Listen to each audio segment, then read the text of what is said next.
Mesdames, Messieurs, bonsoir et bienvenue au cœur du mystère.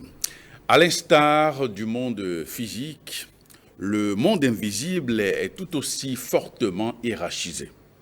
De la base au sommet, nous distinguons différents mondes et différentes réalités. Ce soir, nous mettrons notre focus sur les entités. Qu'entend-on par entité? Est-ce qu'on peut conclure un accord avec des entités? À quel monde appartiennent-elles? Dans un instant, parole aux spécialistes.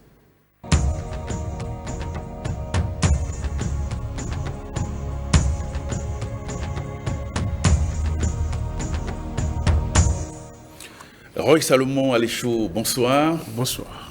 Alors, vous êtes spécialiste des sciences occultes. Merci. Alors, comment définissez-vous les entités? Merci. Je salue les téléspectateurs. Ce soir, nous allons faire plus simple.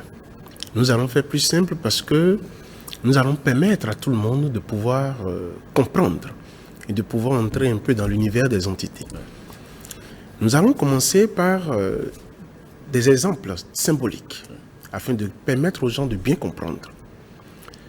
D'abord, une entité, nous ne pouvons pas bien expliquer une entité si nous ne faisons pas la différence entre une divinité et une entité. Alors, quelle est la différence qui existe entre une divinité et une entité? Voilà, donc si je prends un exemple d'un être humain, on entend souvent dire que l'homme est Dieu. D'où l'homme, c'est une divinité. On entend souvent dire encore que l'homme est une entité. Alors, qu'est-ce qui fait de l'homme une divinité et qu'est-ce qui fait de l'homme une entité? De toute chose. La nature, l'essence même de la chose. Et quand nous prenons un homme, un être humain par exemple, avant que nous ne voyions ce corps physique, il y a notre essence, qui est l'âme, qui donne naissance à tous les différents corps invisibles. Donc l'essence même de l'être humain que nous sommes, qui est l'âme, est appelée la divinité de l'homme. Mais cette âme, pour se manifester, pour se densifier dans son dernier corps physique, il est obligé de passer par l'avant-dernier corps qui est le corps éthérique, afin que ce corps éthérique puisse vivifier le corps physique et rendre justement cette divinité présente. Alors le corps éthérique sera l'entité du corps physique.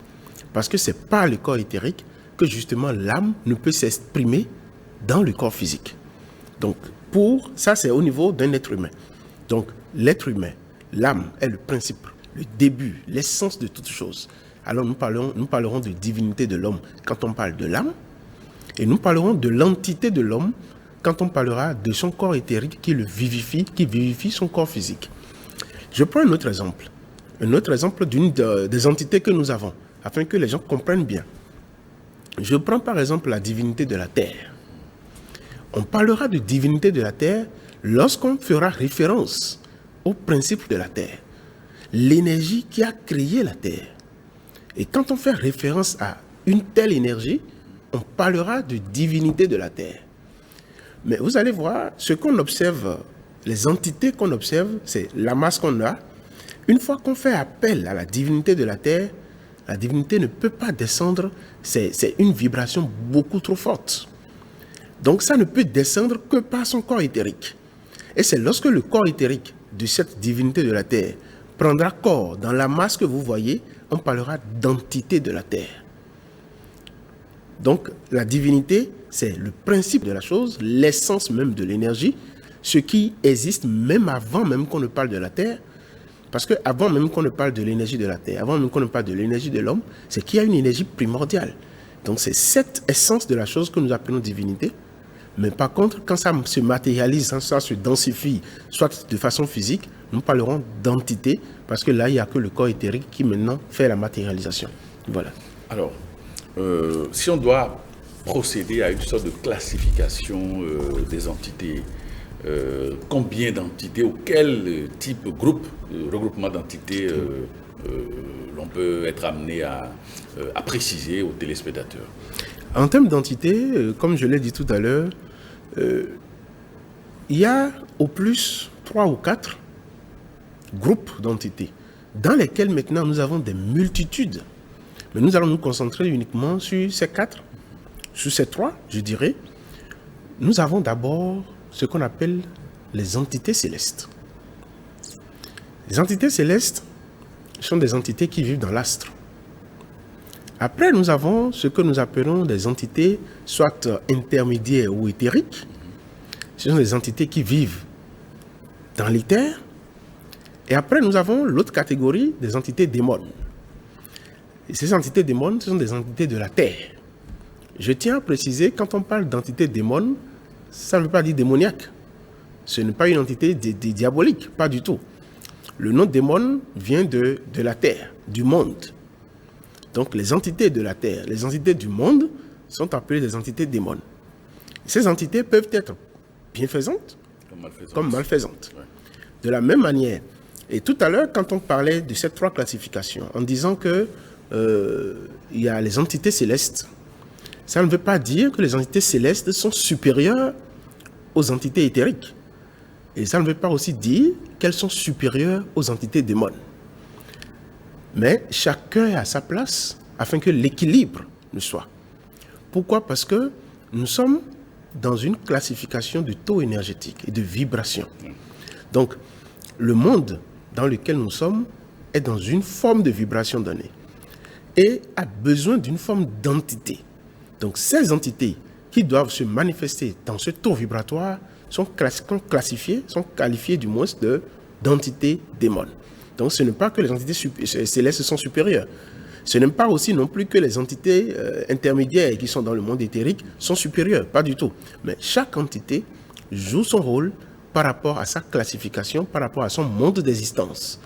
Donc, pour les classifications, retenons trois types d'entités. Nous aurons les entités célestes, nous aurons les entités du monde éthérique, et nous aurons les entités du monde comment on appelle, les entités démons. Je tiens à faire une autre précision. Ouais. Vous voyez, tout à l'heure, avant de commencer, j'ai pris un exemple d'un être humain, en disant la différence entre divinité et entité. C'est là, en réalité, que je vais maintenant faire la classification de ces trois entités dans l'homme. Et vous allez mieux cerner ce que je veux dire. Quand on prend un être humain, nous avons d'abord les entités démons. Ces entités démons sont des entités qui sont sur la Terre, dans ce monde physique, avec lesquelles il interagit tout le temps. Et nous parlerons maintenant des entités éthériques, qui sont des entités qui sont en lui. Ce sont des entités qui sont en lui, qu'il doit combattre pour pouvoir transcender. Et après, nous avons les entités célestes, qui sont justement ces entités qui gouvernent les astres et qui interagissent sur lui.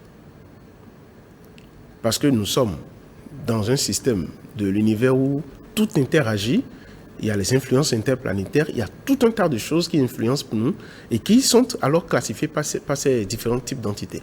Donc retenons en termes de classification, peut-être dans la suite nous allons encore mieux entrer dans les explications, retenons en termes de classification que nous avons les entités célestes qui habitent dans les astres, nous avons les entités éthériques qui sont en nous, qui font l'intermédiaire entre les entités célestes et les entités démons. Et nous avons les entités démons qui sont les entités qui habitent sur la Terre et qui aussi influent sur nous. Alors comment fonctionne chaque entité? Si on doit commencer par exemple par les entités démons qui habitent sur la Terre. Sur la Terre. Là, ça nous amène à... Nous allons donner des exemples pratiques afin de permettre aux gens de bien comprendre. Absolument.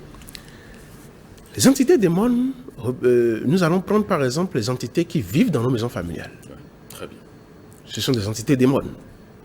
Et je reprécise quand on parle d'entités démons, parce que le nom souvent fait confusion. Ouais. Quand on parle d'entités démons, ça n'a rien de diabolique. Nous signifions simplement que ce sont des entités de la terre, du monde. Donc je prends l'exemple de l'entité d'une entité démon qui vit dans nos maisons familiales. Ouais. Je prends par exemple une entité de la terre, par exemple.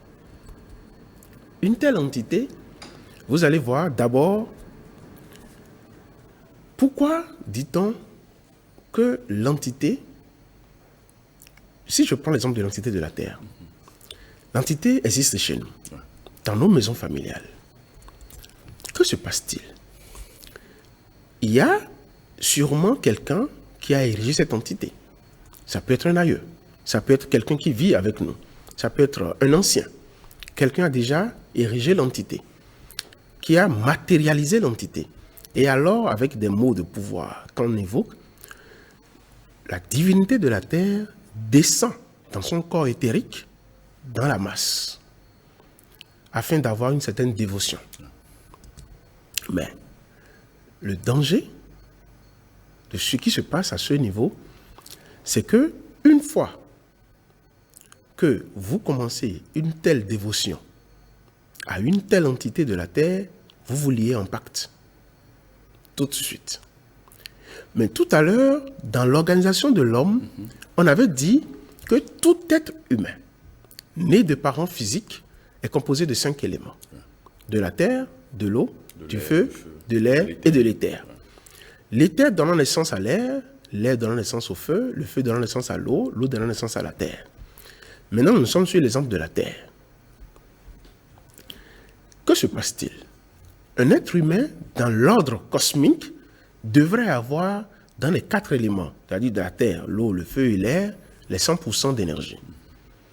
Et en équilibre, 25% de chaque élément, normalement, dans l'ordre cosmique. Mais vu que nous avons notre sang qui vient de la lignée de notre famille, ce sang qui vient de la lignée de notre famille, de façon occulte, regorge de toutes les informations liées à nos ancêtres, liées à notre hiérarchie, à la famille, liées à notre karma, à nos différentes vies antérieures. Donc, ce sang justement regorgeant de ces informations, une fois, quand ça veut maintenant nous ramener dans une nouvelle réincarnation, ramène des déséquilibres. Si entre-temps, un aïeux avait eu à faire un pacte avec une entité de la terre, alors son sang est déjà lié à une telle entité. Et une fois dans une famille, ce sang toujours sera soit en surabondance, soit de façon moindre, soit quasi inexistante. C'est ça qui crée le déséquilibre, ce qui fait que alors on dit il faut alors aller vers l'entité de la terre. Et une fois que l'entité de la terre est là, et qu'on commence une telle dévotion, nous n'allons plus transcender. Parce que l'entité, justement, comme je viens de vous le citer, l'entité éthérique existe en nous. Or, l'entité éthérique, c'est ça qui vivifie l'entité démon, qui est sur la terre. Donc, au lieu qu'on transcende vers les entités célestes, une fois que nous faisons une telle pratique, nous descendons vers les entités démons. Conséquence, que ce soit notre vie actuelle, que ce soit notre vie future, nous n'allons plus transcender. Et ça sera le conflit intérieur qui régnera. Et c'est ce qui fait justement que vous voyez qu'il y a des gens qui sont embêtés par les entités. Et lors d'une consultation, on voit que quand on dit « Ah, on a vu, je prends un exemple, l'esprit de mamie sur toi par exemple. » Quand on le dit à quelqu'un, c'est que cette énergie est en déséquilibre, soit en surabondance, soit moindre, soit quasi-inexistence. C'est ce qui fait que ça déséquilibre les autres centres énergétiques. Ça déséquilibre les autres divinités en toi. Alors, se joue le jeu du conflit entre les entités en nous. Et nous revient maintenant. Et que se passe-t-il? Quand nous allons voir les prêtres, les Bokono ou les Hunon et autres, alors, à travers la consultation de Fa, ça révèle justement qu'il y a un déséquilibre sur l'entité. D'accord. Mais la solution qu'il propose, c'est une solution d'initiation où on vous met, où vous allez installer un hôtel de cette entité, respecter les règles de l'entité. En fait, ce système, pour nous, on dit il est interdit d'interdire. C'est une voie certes, mais une voie pour nous qui est non, qui n'est pas très illuminée. Parce qu'en le faisant, alors que se passe-t-il? Vous respectez les règles de l'entité, vous respectez les interdits et vous vous équilibrez à l'entité. Mais notre but, ce n'est pas de servir une entité, ni une divinité. Notre but, c'est justement de les commander, de les utiliser pour notre propre réalisation, pour notre propre illumination, pour atteindre l'illumination. Mais si nous nous mettons sous le coupole, dans une dévotion, c'est fini. À partir de ce moment, le lien est lié et ils ne vous donneront, puisque à l'intérieur de vous existe cette entité de la terre ou cette entité de l'eau, il ne vous donnera plus jamais l'occasion de transcender. Parce que alors là, il est content, parce que vous venez de l'équilibrer en vous, et durant les générations futures, il s'opérera de cette manière, parce que ce n'est que le sang, de façon occulte, qui se communique. Et à chaque enfant de la famille, vous allez voir, ces entités vont se révéler sur les enfants, sur leur descendance, parce que le pacte a été fait, et ça continue, ça continue, ça continue. Jusqu'au jour où vous allez rencontrer quelqu'un dans la famille qui optera pour la solution lumineuse, transcendantale, et qui alors va couper, avec le code du sang, bien sûr, les liens. Et là, lui transcende, et à partir de lui, vous verrez que cette entité ne pourra plus avoir gain de cause sur la descendance, parce qu'il aurait coupé le lien et il aurait transcendé. C'est pour ça que nous disons, qu'on le veuille ou non, nous devons aller à une méthode beaucoup plus objective. Parce qu'aujourd'hui, vous voyez, les énergies utilisées par nos aïeux étaient des énergies du temps, qui étaient bien dans le temps, mais qui sont dépassées aujourd'hui. Il faut dire les choses qui sont dépassées. Parce que pourquoi pas le temps d'évolution? Avant, les téléphones portables Nokia et autres, avec les touches et autres, était ce qui était normal dans le temps, et c'était ce qui était le plus évolué dans le temps. Mais aujourd'hui, ce n'est plus les mêmes énergies. Aujourd'hui, il y a beaucoup plus d'autres choses. En fait, l'évolution, c'est ça en réalité les choses. Les énergies changent au fur et à mesure. Les énergies qu'avaient utilisées les anciens, nos aïeux, pour la richesse, c'était peut-être pour avoir à peine 10 000. Mais si vous continuez à avoir différence pour une telle entité, une telle énergie, sans pour autant changer les énergies, la conséquence, c'est que vous allez faire beaucoup de sacrifices, mais l'entité, en réalité, a été conçue sur une forte somme de 10 000, par exemple. Donc, à chaque fois, quand lui, vous êtes en train de crier, oh, mais je fais beaucoup de sacrifices, je n'obtiens pas grand-chose, mais pour lui, c'est qu'il vous fait déjà ce qu'il fait, parce qu'il est limité à cela. Nous devons, quand on ne comprend pas le fonctionnement des entités, des esprits, du monde occulte, c'est très compliqué ces choses. Nous devons transcender et comprendre que les énergies utilisées entre-temps sont dépassées. C'est d'où l'évolution. Les choses ne sont pas stagnantes, ça change, ça évolue. Pareil pour les énergies, sinon il n'y aura pas d'évolution. Nous n'avions pas d'évolution. Les hommes n'ont pas d'évolution. Ils ne prennent que ce qui vit dans le monde astral, qu'ils amènent au monde physique. S'il n'y a pas d'évolution énergétique dans le monde astral, il n'y aura pas d'évolution ici. Maintenant, il y a d'évolution, les énergies évoluent du monde astral, mais nous, on reste encore figés sur les mêmes énergies qu'on utilisait il y a des années. On ne peut pas évoluer. Donc, vous voulez dire qu'il n'est pas bon de conclure des pactes avec des entités? Vous savez, comme je l'ai dit, il est interdit d'interdire. Mais nous conseillons en disant, vous allez devenir mage, celui qui commande les entités, et non celui qui doit rester sous la coupole des entités. La méthode qui est conseillée aujourd'hui par nos amis, c'est la méthode où vous allez rester sous la coupole de l'entité. Parce que en faire un autel, en respectant les règles de l'équilibre, c'est bien, c'est une voie parmi les 152 voies d'illumination. Mais qui, dans la classification des 152 voies d'illumination, quand même, qui reste pour nous moins illuminée. Donc nous n'allons pas dire que c'est interdit, mais c'est une voie quand même moins illuminée. C'est une voie qui ne vous permet pas de transcender. C'est une voie qui vous met dans un pacte de sevrage. Et vous allez voir qu'arrivé à un moment donné, c'est l'entité qui dicte sa loi. Et qui alors dit, vous me faites ça, sans quoi je ne vous laisse pas en paix. Et vous allez voir, vous allez faire des rituels, des cérémonies, tout ce que vous faites, mais l'entité aura dominance. Parce que, justement, vous êtes sous sa dominance. Vous n'êtes pas un homme.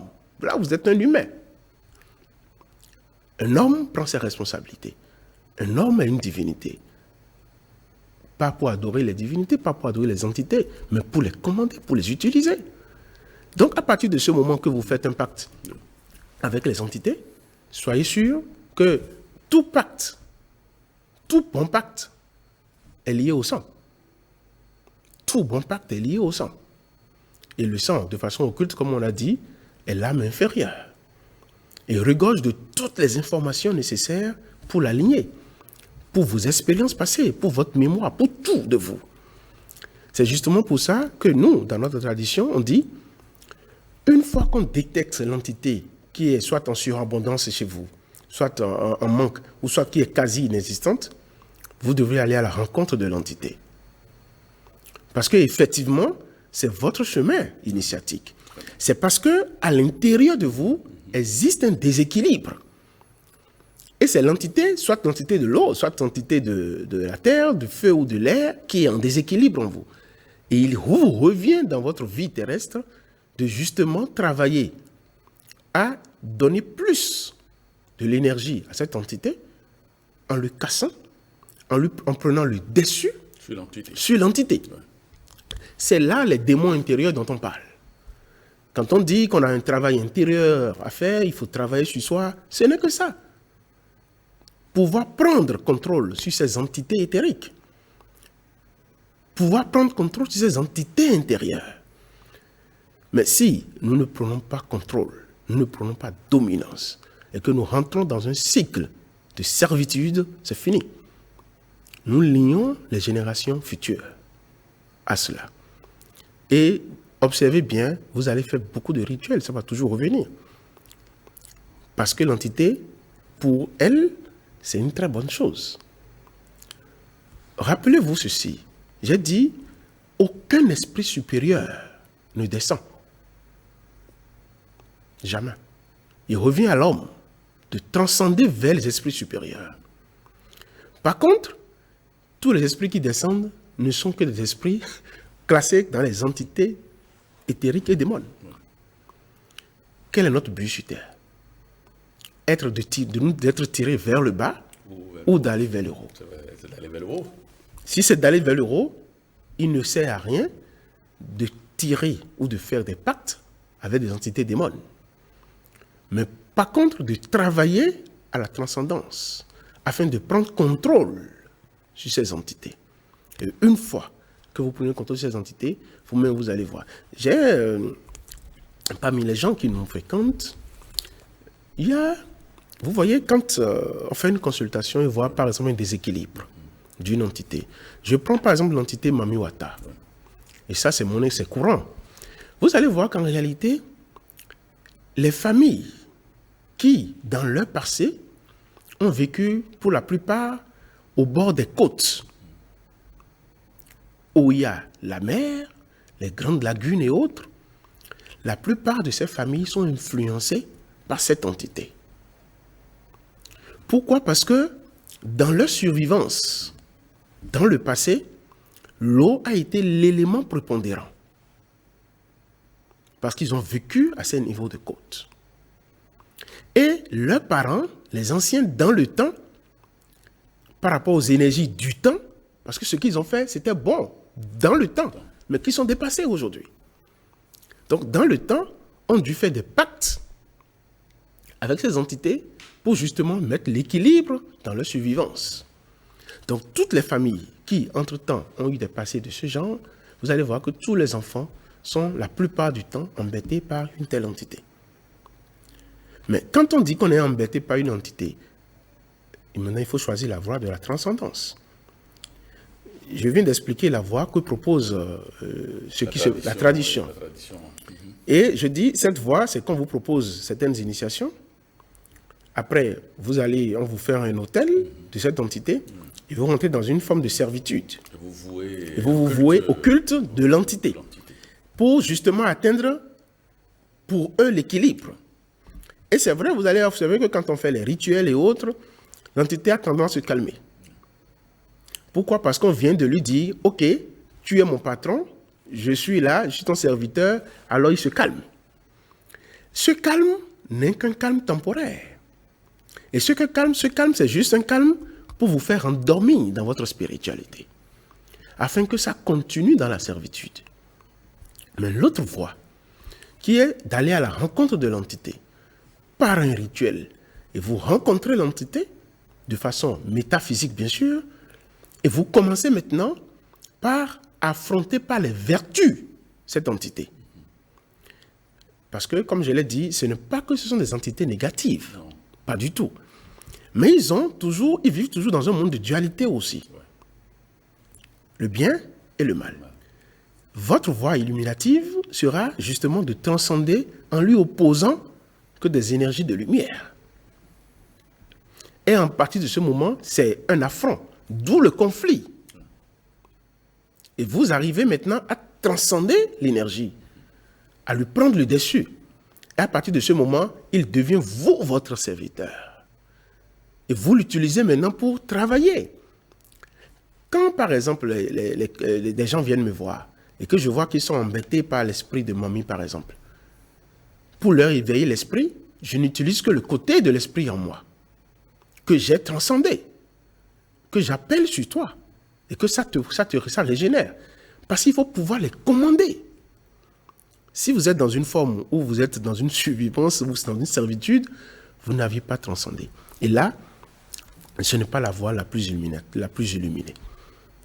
Donc ça, vous voyez, c'est pour ça en réalité, faire un pacte avec ces genres d'entités, je pense, comme on dit, il est interdit, on laissera les gens de faire leur expérience, mais malheureusement, c'est des expériences qui nous tirent vers le bas, parce que nous comprenons que ce sont des entités démons, et à partir de ce moment, ils sont vers la terre.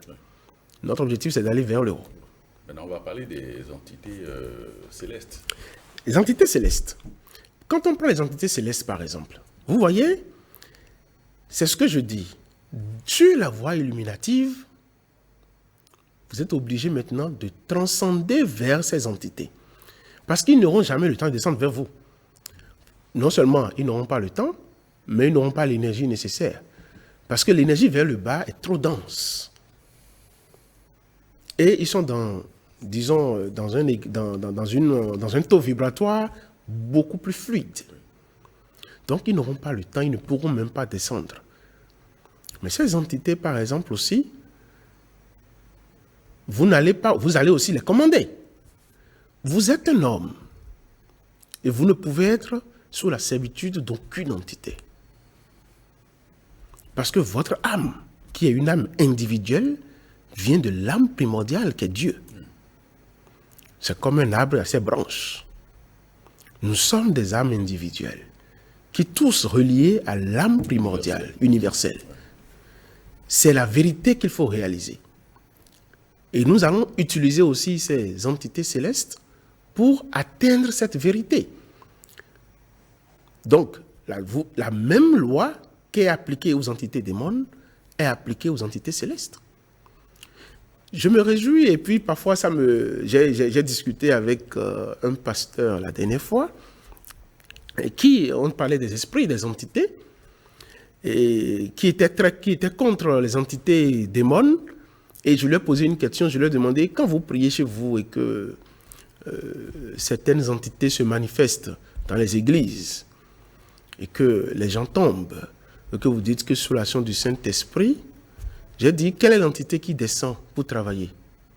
Il dit, oui, c'est le Saint-Esprit. J'ai dit, oui, le Saint-Esprit, c'est une énergie qui peut se manifester à travers, par exemple, si je prends dans la tradition judéo-chrétienne, ça peut être transformé par une colombe, ou qui peut aussi se transformer, qui peut aussi utiliser une énergie, par exemple, du feu, à travers Michael, de Gabriel, Uriel. Maintenant, imaginons qu'une énergie descend. Si c'est Michael, si c'est Gabriel, si c'est Raphaël, comment savez-vous?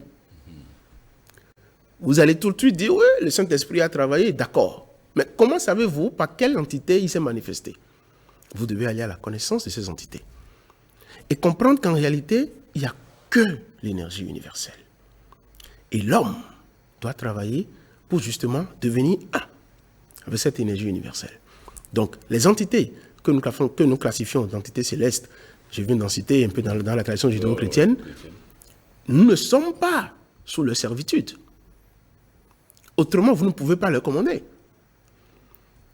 En réalité, on le fait en disant, oui, le feu du Saint-Esprit, le feu de tel, oui, mais il faut avoir la puissance de pouvoir commander.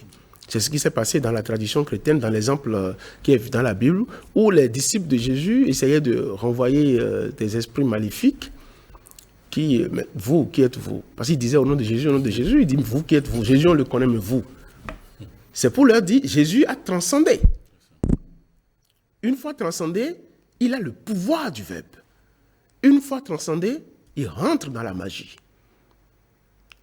Une fois transcendé, il devient la magie. Il devient cet art qui commande les entités. Et voilà l'objectif de ce que nous devons faire. Alors, à quel monde appartiennent donc les entités? Oui, dans différentes classifications, si nous prenons les entités démons, ils appartiennent au monde de la Terre, dans notre monde. Si nous prenons l'autre entité intermédiaire, ils appartiennent au monde astral, beaucoup plus vers le monde éthérique. Et si nous prenons les entités célestes, ils appartiennent au monde des astres.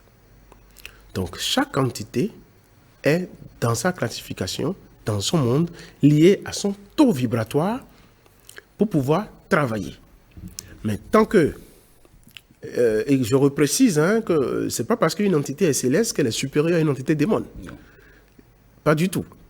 Parce qu'il y a des activités, il y a des choses, même Dieu pour travailler dans le plan physique est obligé de se densifier. Sinon il ne peut pas. C'est toute une organisation. C'est toute une organisation. Vous allez voir le Maître Jésus, pareil. Dans tout ce que nous faisons, tout est en équilibre. Vous savez, n'oubliez jamais ceci, les 3 principes de l'univers, les 3 principes de création de l'univers. Nous avons le principe de, comment on appelle, nous avons le principe de la création qui donne la loi par lesquelles tout est créé. Après, nous avons le principe de la préservation qui donne l'équilibre de cette loi. Et nous avons le 3e principe, la manifestation et la dissolution. On parlera de manifestation quand vous agissez suivant l'équilibre et on parlera de dissolution quand vous agissez contre l'équilibre. Ces principes agissent partout. Et c'est ça, si vous prenez par exemple nos entités. Observez dans nos maisons familiales, par exemple. La création a eu lieu avec des lois. La préservation se fait durant un temps. Mais il arrivera le moment de la dissolution. Et c'est ça le vrai rôle des dignitaires. Comprendre que l'énergie qui a été créée, qui a été préservée, est périmée. Qu'il faut la renouveler. Et tant qu'on ne va pas la renouveler, et qu'on va commencer par utiliser les mêmes technologies pour fabriquer les petits portables dans le temps, pour aujourd'hui maintenant concurrencer les iPhones ou autres, c'est compliqué. Mais tant qu'ils ne vont pas comprendre que le cycle même demande de renouveler l'énergie et qu'on veut garder les mêmes énergies de l'ancien temps, ce n'est pas possible. Nous n'allons pas avancer. Alors, comment entrer en contact avec les entités? C'est une question fondamentale. Oui. Comment entrer en contact avec les entités? Oui. Vous savez, comme je l'ai dit tout à l'heure, l'homme en son sein dispose déjà des entités. Toutes les entités qu'on aura, on peut avoir des millions d'entités, ne peuvent provenir que de 4 éléments. C'est quand le taux vibratoire d'un élément est très élevé qu'on dira que telle entité est de la Terre. Ce ne regorge forcément des autres éléments. Mais il est beaucoup plus prépondérant sur la Terre. Donc, toutes les entités qu'on aura viennent forcément des 4 éléments. Pour entrer en contact, vous allez, tout à l'heure, j'ai dit, dans la voie illuminative, il faut aller à la rencontre de l'entité. Et c'est là le contact, le meilleur contact. Vous allez, à travers des méditations, entrer en contact dans le monde astral, le monde justement où vit cette entité, ces entités en vous, afin alors de discuter avec l'entité. Il y a des méditations que vous pouvez faire avec des mots de pouvoir concernés. Et je vous assure, ces expériences sont parfois violentes. Parce que l'entité comprend que vous voulez lui prendre le dessus. Vous voulez la déloger. Vous voulez la déloger. Et personne ne veut être délogé de ses intérêts. Ces entités sont contentes quand les hommes les servent. Parce que c'est un peu comme si des fils de rois viennent servir des boys. vous êtes des enfants de roi. Donc, quand on sert ces entités sont contentes. Ils ne veulent en aucun cas qu'on les déloge. Donc, ces expériences, pour la plupart du temps, sont un peu violentes. Parce que ces entités viennent avec fureur. Mais c'est pour ça qu'on dit souvent qu'il faut avoir un guide, quelqu'un qui vous explique et qui vous accompagne à la rencontre que vous allez faire vous-même. Ouais. Parce qu'il ne fera jamais le travail pour vous. C'est là la plus grande erreur. Nous devons aller à la rencontre de ces entités. Et parfois, comme je l'ai dit, ces entités viennent de façon violente. Et vous devrez les maîtriser. Et leur expliquer qu'en réalité, vous êtes le nouveau patron. Ça ne sera pas facile, mais avec les âmes qui vous seront données, vous allez, avec le temps, les maîtriser. Et c'est fini. À partir de ce moment, vous commencez la voie illuminative. Pour aller à leur rencontre, c'est par des méditations, par des simples rituels où vous allez transcender. Ils vont se manifester à vous, soit dans des rêves prémonitoires, soit dans des rêves ou dans un rêve éthérique. Ils vont se manifester à vous. Vous allez vivre l'événement, mais avec les outils qui vous seront communiqués. Mais elles ne peuvent pas prendre forme physiquement, c'est pas possible. Physiquement, dans quel sens? Je n'ai pas bien compris la question. C'est-à-dire, il y a une personne peut-être qui est sous l'emprise d'une entité, qui est possédée, comme on dit souvent. Oui. Et c'est l'entité qui parle à travers la personne et autres. Oui, il y a cette possibilité. Mais comme je le dis, c'est quel est le niveau du message qui est véhiculé. Parce qu'avant qu'une entité démon ne prenne possession d'un être humain, ça ne peut prendre possession de l'être humain que par rapport au taux vibratoire de l'être humain. Si par exemple c'est une entité démon, je prends un exemple qui vibre, supposons, à 80. Avant de posséder un être humain, il faut que l'être humain là aussi vibre à 80. Autrement, il est obligé de se ramener au niveau de l'être humain, au taux vibratoire de l'être humain qu'il veut posséder. Et en ce moment, imaginez que cet être humain n'a aucune vie, aucune vie dharmique, ne respecte aucune règle. Peut-être qu'il est à 10, l'entité est obligée de se ramener, sinon il va le disjoncter. C'est comme vous avez une source électrique et vous avez un compteur de 220. Si on vous envoie 500, ça va disjoncter les choses. Donc c'est la même chose. Ces entités peuvent prendre possession des êtres humains, mais le tout dépend de quel est le taux vibratoire de celui qu'on possède. Et alors, pour savoir si les paroles qui seront dites, les révélations qui seront faites par cette personne seront prises au sérieux ou pas. C'est pour ça. On entend souvent dire de manière conceptuelle des entités négatives, des entités positives. Est-ce que le débat doit se mener sur ce plan-là? Comme on le dit toujours, étant dans un monde de dualité, on a besoin du négatif pour que le positif se manifeste. Et le négatif aussi a besoin du positif pour que le négatif se manifeste. Le débat peut se faire parce que, en réalité, c'est vrai que le débat se fait d'abord à un niveau donné. Parce qu'on se demande quelle appréciation avons-nous de ce qui est mal, de ce qui est bien. C'est là toute la vraie question. Ce qui est bien pour vous aujourd'hui peut être mauvais demain.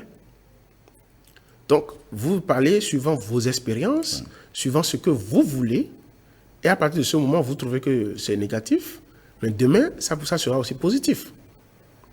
Le plus important, que l'entité soit négative, c'est de son rôle d'être négative, c'est de votre rôle, vous, de l'illuminer.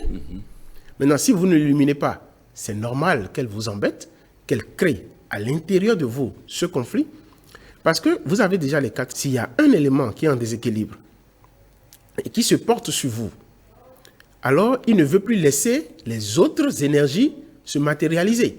D'où le conflit intérieur, d'où le travail sur soi qu'on doit faire pour justement transcender ces énergies et de pouvoir maintenant aller de façon beaucoup plus en avant. Il y a dans l'ésotérisme et dans les pratiques occultes la technique d'exorcisme, par exemple. Oui. Est-ce qu'il est prudent d'exorciser une entité? qu'on juge peut-être entre guillemets malfaisante. Quel est le rôle ou quel est le but premier quand vous chassez parce que exorciser, c'est déloger. Oui. C'est déloger une entité qu'on qualifie de maléfique ou de démoniaque.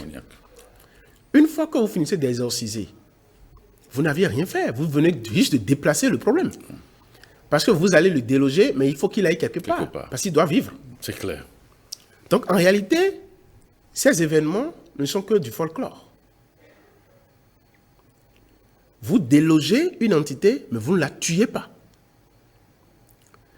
Vous l'enlevez d'une personne et ça ira recoloniser quelqu'un d'autre. Peut-être pas dans votre environnement. Mais vous ne faites que régler le problème de façon partielle.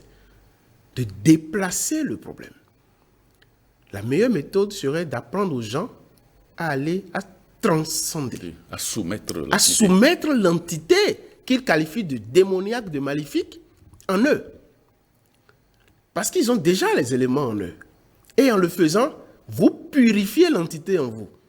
Alors l'entité en vous, puisque aucune entité ne peut être que maléfique, cette entité aura aussi ses côtés positifs. Donc en le purifiant en vous, alors il ne vous libérera que le côté positif. Mais en le délogeant, vous le donnez à quelqu'un d'autre. Vous ne faites que déplacer le problème. Et c'est pour ça, justement, vous allez voir, lors des séances d'exorcisme, on demande, quand c'est une séance d'exorcisme, mettez votre croix, soyez en prière, parce qu'on sait que quand ça va quitter, il faut que ça aille quelque part d'autre. Parce qu'en réalité, ça a besoin d'une personne comme ça pour vivre. C'est des entités qui ont besoin de corps pour vivre. Autrement, ils vont disjoncter dans la nature. C'est pour ça qu'ils sont obligés d'aller pénétrer le corps de quelqu'un d'autre. D'aller éveiller quelqu'un d'autre. Parce que c'est aussi de l'éveil. Mais oui, ça vient vous éveiller à votre conscience. Ouais. Ça vient vous dire, vous devez travailler. Vous devez agir, vous devez travailler. Et parce que vous ne voulez pas travailler, alors il vient vers vous pour vous rappeler votre devoir. Mais au lieu de travailler, vous laissez le travail et vous dites, bon, vous voulez le chasser. Vous voulez le chasser pour le donner à qui? Et les prêtres exorcistes qui le font, ils ne font que déplacer. Ils le savent. Ils ne font que déplacer le problème. Il faut apprendre aux gens à s'élever, à transcender, à transformer leurs démons intérieurs, afin que ces démons prennent une autre dimension d'eux, qui les libère que les côtés positifs, et alors ils soumettront ces entités. Voilà. Alors pour l'officiant, celui qui pratique l'exorciste, et qui tente donc de déloger l'entité, oui. À quoi est-ce qu'il peut s'exposer en termes de représailles? Le Maître Jésus, je crois, il a dit dans l'un de ses symbolismes, quand vous voulez chasser un démon et que vous ne prenez pas garde, non seulement quand il sort, c'est qu'il va chercher de renfort il revient avec une légion. C'est pour dire, avis aux exorcistes, s'ils sont de bons exorcistes, c'est bon, mais pour ceux qui se jouent, les exorcistes ou les guérisseurs énergétiques, j'avoue qu'ils sont sur un chemin dangereux. Parce que quand l'entité vous possède, ce n'est pas tout de suite. Non. N'oubliez jamais que vous-même, vous avez déjà un système immunitaire occulte. Donc quand l'entité arrive, il lui faut un temps de combat.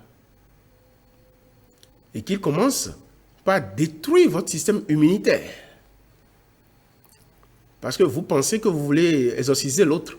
Et vous n'avez même pas les capacités nécessaires. Vous ne vous êtes même pas transcendé. Et vous voulez aider l'autre. À faire quoi? Si, entre-temps, Dieu merci, parce qu'il y a toujours ces phénomènes, si, entre-temps, certains mots de pouvoir vous ont été communiqués par erreur, et que vous avez peut-être utilisé, et que ces entités, au son de ces mots de pouvoir, ont réagi, alors ils viendront vers vous. Vous n'allez pas savoir tout de suite qu'ils sont en vous. Et ils commencent maintenant par détruire votre système immunitaire occulte. Et avec le temps, vous commencez, vous, par recevoir les chocs, à commencer, et vous commencez par souffrir. Et en ce moment, vous allez penser que la vie vous veut quelque chose, mais vous ignorez tout des lois énergétiques et vous avez joué à l'exorciste. Il faut prendre des mesures. Ce n'est pas pour être financier, il faut aller à l'école. Il faut apprendre les finances. Il faut apprendre la manipulation énergétique. C'est ça le rôle d'un mage, la manipulation énergétique. Il faut savoir comment prendre des précautions avant de se lancer sur un terrain. Et là, l'exorciste se mettra hors d'état de nuire parce qu'il aura fait des rituels de transcendance où ces énergies verront qu'ils n'ont pas leur place chez lui. C'est pour ça que nous-mêmes, parfois, on parle de transfert d'énergie. Oui. Ou parfois, vous pouvez sortir une énergie d'un être humain et que vous pouvez le communiquer à un arbre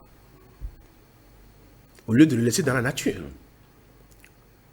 Ou vous pouvez prendre une énergie qui embête un être humain que vous le communiquez à l'élémentaire ou à n'importe quel des éléments. Il vaut mieux utiliser les 4 grands principes que nous avons.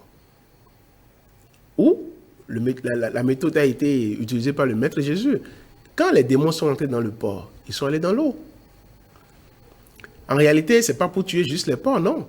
C'est pour justement reprendre ces énergies et les retourner à l'énergie principale de l'eau.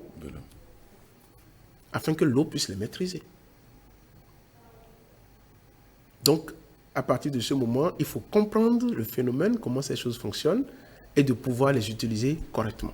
Okay. Mais quand on ne les maîtrise pas, un conseil, ne jouons pas aux exorcistes, ne jouons pas aux guérisseurs énergétiques, ne jouons pas à un rôle qu'on est loin d'accomplir. Sinon, les répercussions demain sont énormes. Merci Roy Salomon Aléchou, vous êtes spécialiste des sciences occultes.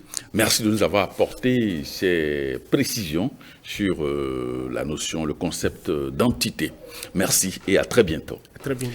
Amis téléspectateurs, merci de nous avoir suivis. On se retrouve très prochainement pour un autre numéro de votre émission Au cœur du mystère. À très bientôt.